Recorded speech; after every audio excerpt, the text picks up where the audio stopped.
solusyon para sa makiting ulo dahil sa dandruff, panoorin nyo to guys. Tulad ka ba sa akin na sobrang daming dandruff to the point na dumudugo na yung scalp natin sa sobrang kate?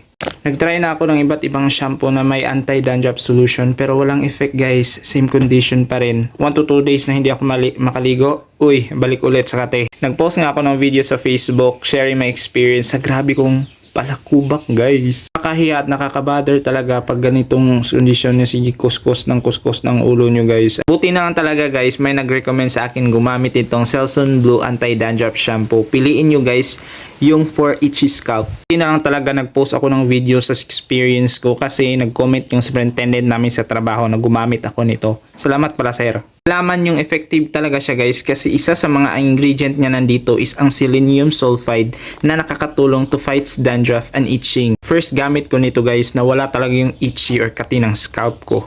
May cooling effect na to guys after nyo maligo dahil may added menthol na to na nakakatulong to relieve the scalp from itchiness. Babad nyo lang guys 2 to 3 minutes sa iyong ulo before kayo magbanlaw. And note guys, hindi ito nakakadry ng scalp so worry free. Actually guys, ubos na to.